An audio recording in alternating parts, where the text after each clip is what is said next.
There's been widespread debate about potential harms from online content. Governments and legacy media have pushed to censor more and more.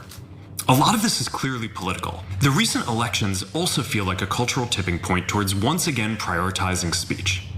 So we're going to get back to our roots and focus on reducing mistakes, simplifying our policies, and restoring free expression on our platforms. Why it's been so difficult over the past 4 years when even the US government has pushed for censorship. By going after us and other American companies, it has emboldened other governments to go even further. What's going on with Mark Zuckerberg? Like, is this a midlife crisis? Is that how it's manifesting for Mark Zuckerberg? No, that's not about the comments he just made. It's just about the overall look. It's not bad. It's just different, and it's out of nowhere. What say you, Cenk? Yeah, I think that this is a multitude of factors, and I think you're right. I think it is partly personal. So the things that he announced today, I kind of generally like. We'll break down why we like them for you guys. But he picked up jujitsu. He challenged Elon Musk to a cage fight. All of Silicon Valley is becoming way more aggro and bro, right? Oh, great, yeah. And so he's going way more towards Trump. And so this is only a part of it. To me, the actually problematic part was when they all went and gave him $1 million apiece for his inauguration. That was a way of kissing up to him. And now he's put Dana White, the head of the UFC, on his board. So he's going full aggro, the hair, the look, the attitude, everything. It's like, but it's not just Zuckerberg, guys. This is an interesting cultural phenomenon. All of Silicon Valley has gone from super liberal, super libs, to like aggro, masculine bro dudes.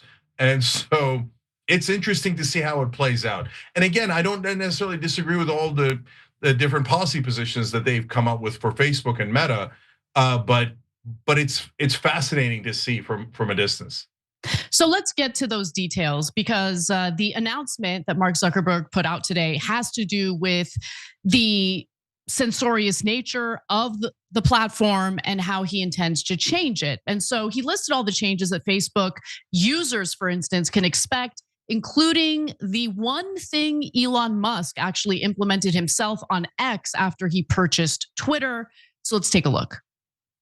Here's what we're gonna do. First, we're gonna get rid of fact checkers and replace them with community notes similar to X, starting in the US. After Trump first got elected in 2016, the legacy media wrote nonstop about how misinformation was a threat to democracy.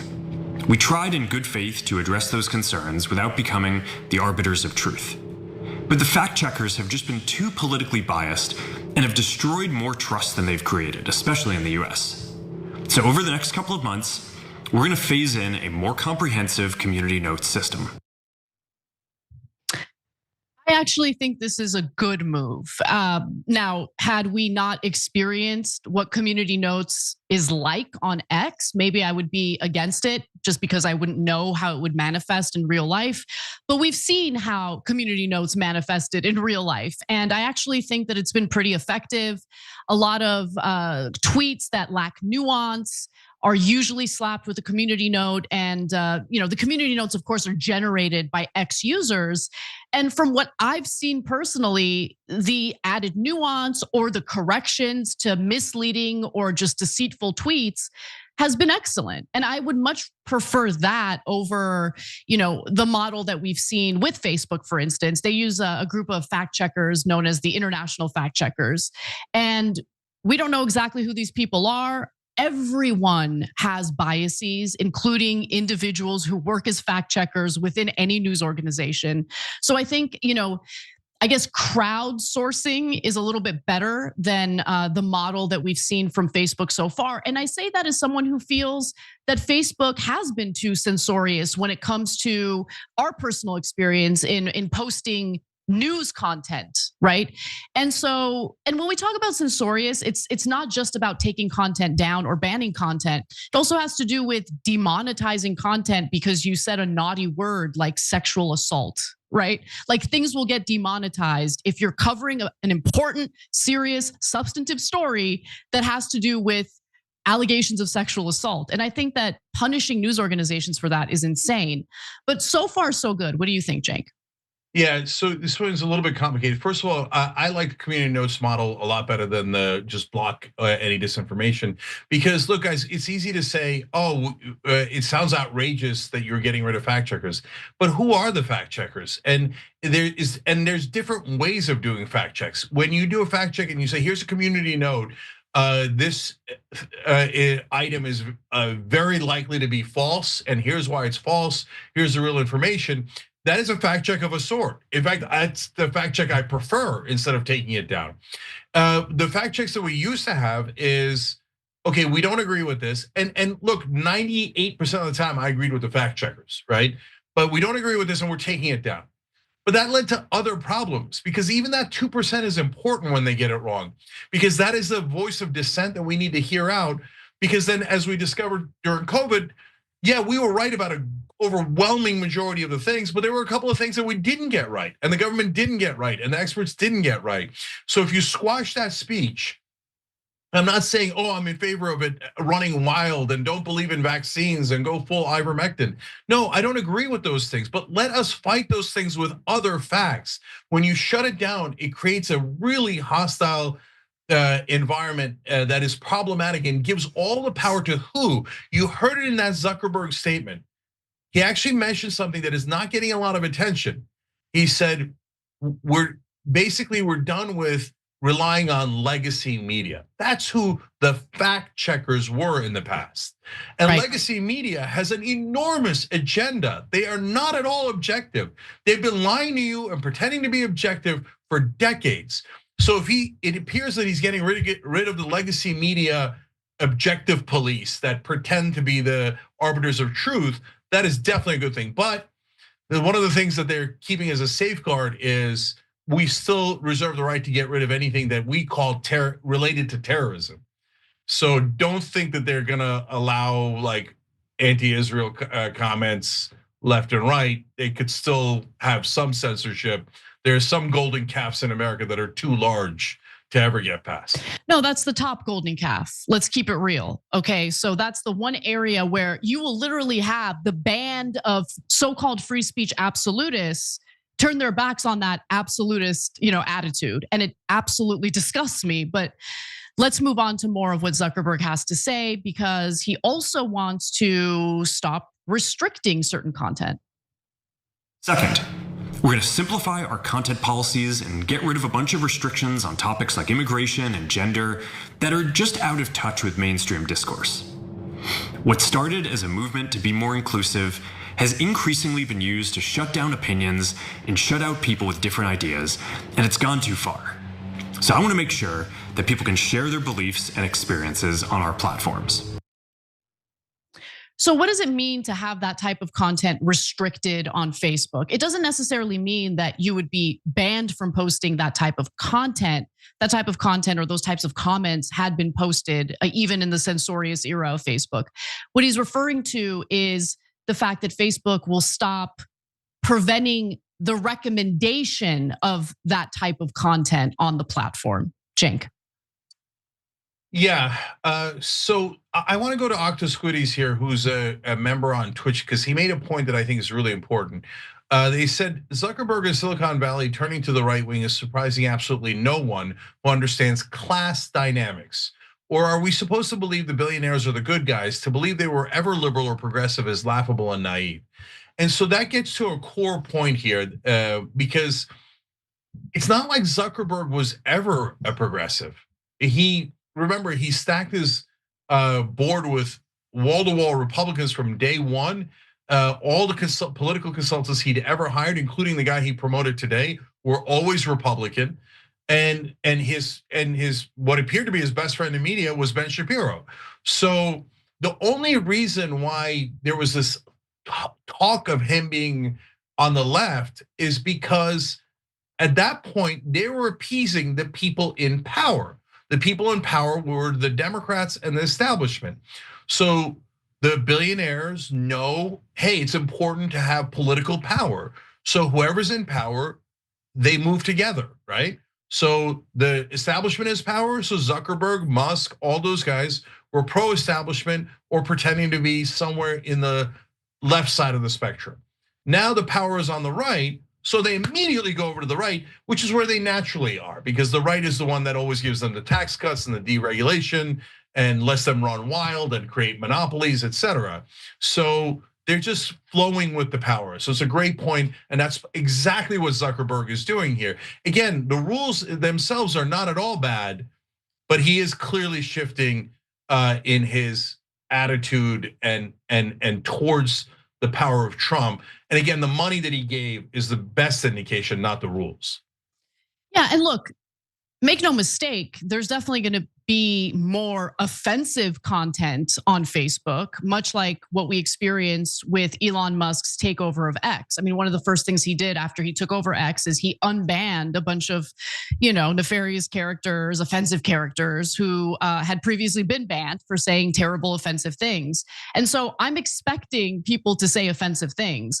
But my issue with the censorship was that all sorts of things that shouldn't have been censored at all were being censored, right? So it ends up being this massive dragnet of censorship that I don't think works. So if you have to choose between, withstanding dumb people saying some offensive things, but you at least get to, put your message out there without someone putting the thumb on the scale, well then I'd rather take that over what we've experienced in recent years, especially on Facebook. So let's keep going. And by the way, one comment in response to Octo Squiddies. I mean, yeah, obviously, like you think these billionaires have any concern or obligation to us? Of course they don't. You think they have any concern or obligation for America? No. So yeah, they're going to immediately attempt to ingratiate themselves to the party that is in power because they want cookies. Of course they do. And they want to ensure that they don't deal with any legal ramifications for anything that they're doing in their businesses. And so I'm not surprised by this at all either, but I do see that as somewhat separate from the new policies that he's trying to implement here.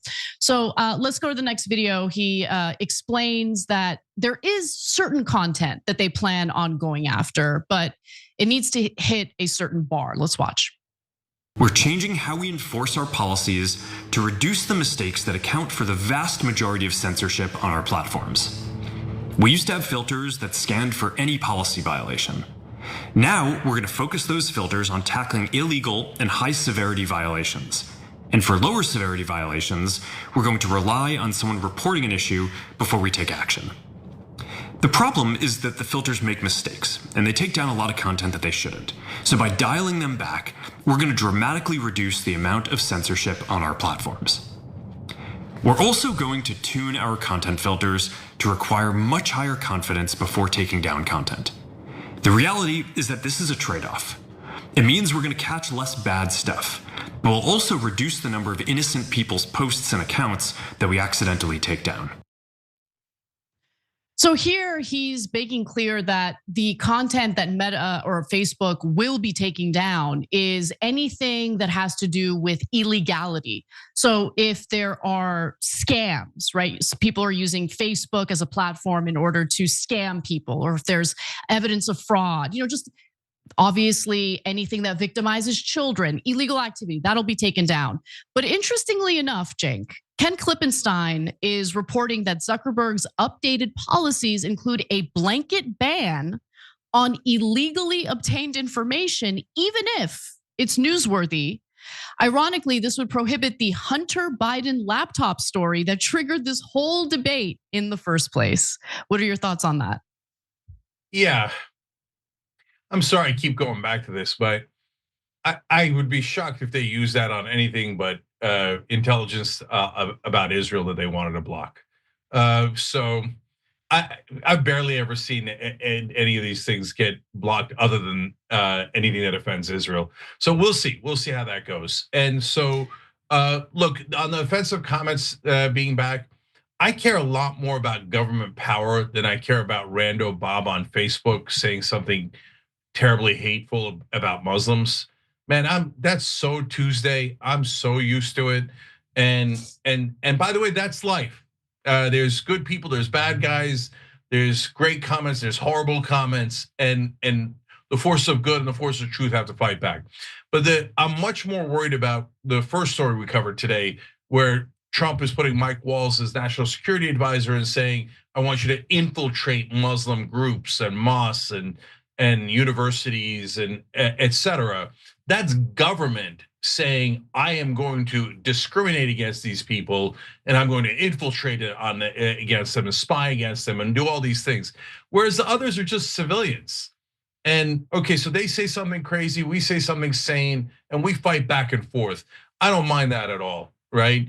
I mind the government overreach a lot more, whether it's a Democratic government or a Republican government led government. And then look, I always on these stories, I always give you our bias, just so you're clear, at least my bias.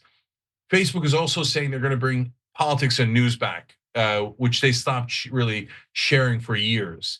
And that's great for us, for the Young Turks, for TYT, right? Because that's where we reached a ton of people, and then they turned off the faucet, and it blocked our ability to reach hundreds of millions of people. I love that we're going to be able to get our message out. I hated the way they blocked all news, and this is one of Anna's first points.